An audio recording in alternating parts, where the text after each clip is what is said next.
दोस्तों, Reliance power limited की बात करें तो यहाँ पे कुछ बड़ी अपडेट निकल के आ रही है। देखिए कि रिलायंस पावर रिलायंस इंफ्रा की ही सब्सिडीज कंपनी है और यहाँ पे रिलायंस इंफ्रा के सीईओ ने रिज़ाइन कर दिया है। इसके पीछे की वजह क्या है, क्यों उन्होंने फैसला लिया? लेकिन दूसरी तरफ अनिल अंबानी को बहुत बड़ी राहत मिली है। एक बड़े झंझट से वो बाहर निकले। पूरी अपडेट क्या है उसको भी जानेंगे। इसके अलावा अगर आप देखें तो यहाँ पे म्यूचुअल फंड ने जम के खरीदारी शुरू की है रिलायंस पावर में और इसके पीछे वजह है कि बहुत ज़्यादा करेक्ट हो चुका है रिलायंस पावर का स्टॉक। अपनी ऊपरी प्राइस से स्टॉक इस समय बहुत ज़्यादा डिस्काउंट पे आ गया है। आने वाले समय रिलायंस पावर के बहुत सारे नए प्लान हैं जो कंपनी को ऊंचाई पे लेके जा सकते हैं। तो क्या है आगे की रणनीति, समझने की कोशिश करेंगे इस वीडियो के माध्यम से। लेकिन फ्रेंड्स, उससे पहले अगर आप पहली बार हमारे चैनल पे आए तो चैनल को सब्सक्राइब कर दीजिए, एक बेल आइकॉन दबा दीजिए ताकि जब भी नया वीडियो बने पहला नोटिफिकेशन आपको मिले। वीडियो पसंद आए तो लाइक से जरूर कीजिए। चलो फ्रेंड्स, वीडियो स्टार्ट करते हैं। मैं हूँ आपका दोस्त एस बी दवे और हमारे अपने चैनल ऑनलाइन कमाई में आपका बहुत बहुत स्वागत है।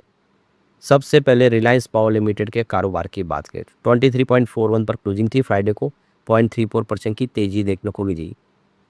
यहाँ पे आप देख सकते हो कि शुरुआत तेजी के साथ ही हुई थी 23.50 पर। गुरुवार को 23.33 पर क्लोजिंग थी। वैसे इंट्राडे में 23.20 का लो बना। इसका मतलब ये है कि गिरावट हुई थी लेकिन खरीदारी अच्छी थी, उसकी वजह से इसने एक अच्छी खासी तेजी बनाई। 23.68 तक चला गया था स्टॉक। वैसे अभी भी स्टॉक अपने 52 वीक के लो के आसपास ही, जो इसने 20.17 का बनाया हुआ है। हाई जो है ना वो दूर है, वो है 54.29 का और इसका फ्रेश हाई बना कोविड के बाद वो 76 का है। स्टॉक काफ़ी नीचे है और इसी वजह से ये अट्रैक्टिव हो गया है। लोग यहाँ पे खरीदारी शुरू कर रहे हैं क्योंकि काफ़ी ज़्यादा इसमें करेक्शन आ चुका है और अब यहाँ से आगे बढ़ने की उम्मीद काफ़ी ज़्यादा दिखाई देती है। यहाँ पे जो बड़ी अपडेट निकल के आ रही है, अनिल अंबानी की कंपनी रिलायंस इंफ्रा के जो रिन्यूएबल बिजनेस के जो सीईओ है उन्होंने रिज़ाइन कर दिया है। तो जो अपडेट निकल के आ रही है, रिलायंस इंफ्रा की कंपनी के अंदर जो इनका रिन्यूएबल बिजनेस के मुख्य कार्यकारी अधिकारी यानी सीईओ ने अपने पद से इस्तीफा दे दिया है और इस्तीफा तत्काल प्रभाव से लागू भी हो गया है। तो यहाँ पे रिन्यूएबल बिजनेस के मुख्य कार्यकारी अधिकारी इवान शाह अब सीईओ नहीं रहे। उन्होंने इस्तीफा देकर अपनी कुर्सी छोड़ दी है। कंपनी ने इसकी जानकारी एक्सचेंज फाइलिंग में दी है।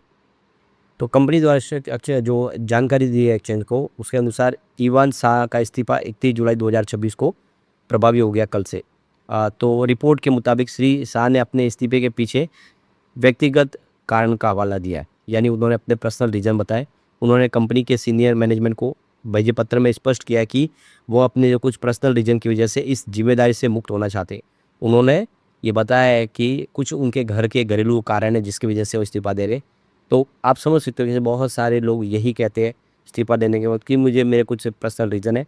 अब कंपनी के प्रति उनकी कोई नाराज़गी है या वो तो सामने नहीं आई है, क्या वजह है, लेकिन उन्होंने कहा कि उनको कुछ अपनी घरेलू जिम्मेदारियों की वजह से वो इस्तीफा दे रहे हैं।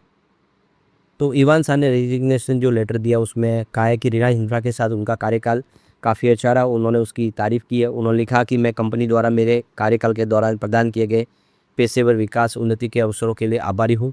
इस संगठन का हिस्सा बनना मेरे लिए सौभाग्य की बात रही। मैंने टीम व प्रबंधन के साथ जुड़ा होकर बहुत महत्वपूर्ण काम किया।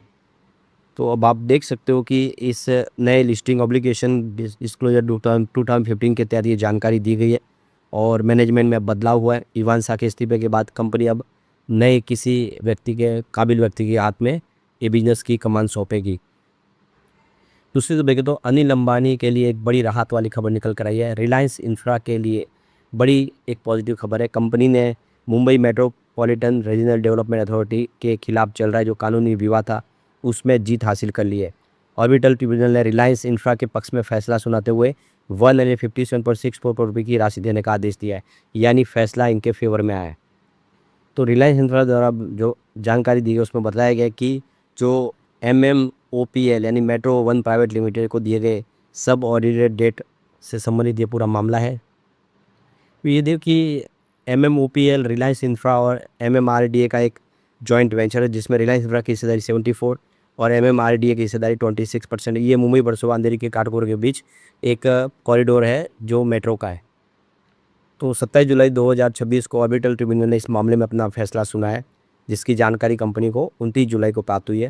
ट्रिब्यूनल ने 3-0 के बहुमत से रिलायंस इंफ्रा के दावों को सही माना है।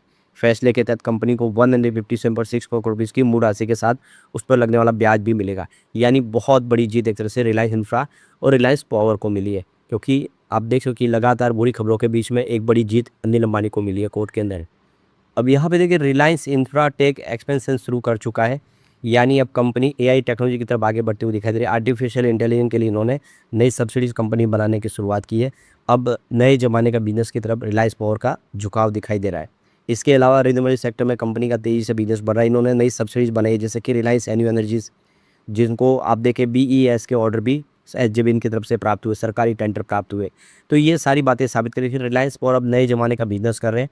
सरकार जिस सेक्टर में सपोर्ट करे उस सेक्टर में जा रहे हैं, तो आने वाला समय रिलायंस पावर के लिए बेहतर हो सकता है। और स्टॉक ऑलरेडी बहुत ज़्यादा करेक्ट हो चुका है, तो यहाँ से आगे बढ़ने की भी उम्मीद काफ़ी ज़्यादा दिखाई देती है। तो ये जो एक के बाद एक जो बिजनेस शुरू किए जा रहे हैं, ये पॉजिटिव है।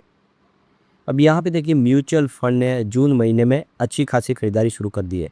40 म्यूचुअल फंड का फ्रेश इन्वेस्टमेंट शुरू हो गया है। ये नई एंट्री हुई है देखो रिलायंस पावर में। सिर्फ 12 म्यूचुअल फंड ऐसे हैं जिन्होंने यहाँ पे एग्जिट लिया है। इससे ये बात क्लियरली समझ में आ रही है कि म्यूचुअल फंड अब इस लेवल पे खरीदारी शुरू कर चुके हैं। यहाँ पे बहुत सारा निवेश हो रहा है। आप देखो करीब 18,84,637 म्यूचुअल फंड ने यहाँ पे इन्वेस्टमेंट किया है। तो बात क्लियरली समझ में आ रहा है कि इस गिरावट का फ़ायदा पूरा उठाया जा रहा है। अब यहाँ पे अगर हम इसके सेल और ख़रीदारी सोल्ड के अगर आंकड़े देखें, तो आपको समझ में आएगा कि इन्वेस्टमेंट लगातार बढ़ा। देखिए फरवरी 2026 में जो टोटल यहाँ पे इसके जो म्यूचुअल फंड थे वो 51 के आसपास थे। इसमें से 43 ने नई खरीदारी की और सिर्फ 7 ने बिकवाली की। अब ये आंकड़ा देखें तो मार्च में आपको खरीदार तो देख सकते हो बढ़ता हुआ एक दिखाई देगा और बिकवाल उतने के उतने रहे। इसके बाद में अप्रैल में देखें तो यहाँ पे देख सकते हो कि इसके होल्डर और बढ़ गए, वो 52 तक पहुँच गया और ख़रीदार भी देख सकते कि 46 तक पहुँच गए और बिकवाल घट के 5 पर आ गए। फिर मई महीना थोड़ा सा देखें तो कैसा रहा, जहाँ पे यहाँ पे 53 होल्डर रहे टोटल और इसमें से 34 ने खरीदारी की, जो कम हुआ आंकड़ा और बिकवाली का आंकड़ा बढ़ गया। यानी आप देखें तो एक तरह से मई का महीना ठीक था, लेकिन जून में फिर आंकड़ा सुधरा है और आप देखें जो नए होल्डर्स है वो 53 है, लेकिन नए जो खरीदार वो 40 तक पहुंच गए। बहुत अच्छी बात है और बिकवाल 12 पर आ गए। तो इससे बात समझ में आ रही है कि अब फिर से खरीदारी शुरू हो चुकी है। देखो कि रिलायंस पावर में काफ़ी सारे निवेशक आ रहे हैं। अब यहाँ पे पिछले 10 साल का लेखा जोखा एक बार देख लेते हैं। सेल्स ग्रोथ से शुरू करते हैं तो कंपाउंडेड सेल्स ग्रोथ देखकर 10 ईयर के हिसाब से -3% था, 5 ईयर के हिसाब से -1% था। तो ये माइनस में था, फिलहाल जीरो है, लेकिन फिर भी माइनस से जीरो में आया है, कुछ सुधार है। अब प्रॉफिट ग्रोथ की बात करें तो 10 ईयर 5 ईयर का यहाँ पे आपको देखने को नहीं मिलेगा, लेकिन 3 ईयर के हिसाब से 24% था, जो इस बार बढ़ के इस TTM 58% तक पहुँच गया। प्रॉफिट ग्रोथ में उछाल देखने को मिला है। स्टॉक की परफॉर्मेंस देखें तो 10 ईयर के हिसाब से -8% थी, 5 ईयर के हिसाब से 13% पॉजिटिव थी, 3 ईयर के हिसाब से 9% थी। फिलहाल ये 53% माइनस है। नहीं स्टॉक की परफॉर्मेंस ठीक नहीं है। रिटर्न ऑन इक्विटी देखें तो -2% था 10 ईयर के हिसाब से, 5 ईयर के हिसाब से -8%, 3 ईयर के हिसाब से -6%, फिलहाल -1%। तो कुछ सुधार देखने को मिला है। ये आंकड़े आने वाले समय बेहतर करते हुए दिखाई देंगे और स्थिति बदलेगी। लेकिन फ्रेंड्स, कोई भी इन्वेस्टमेंट करने से पहले अपने फाइनेंशियल एडवाइजर से एडवाइस ले ले या अपना खुद का रिसर्च करें, क्योंकि मैंने वीडियो आपके एजुकेशनल पर्पज़ के लिए ही बनाया। वीडियो पसंद आए तो लाइक से जरूर कीजिए और चैनल को सब्सक्राइब कर दीजिए। Thank you friends.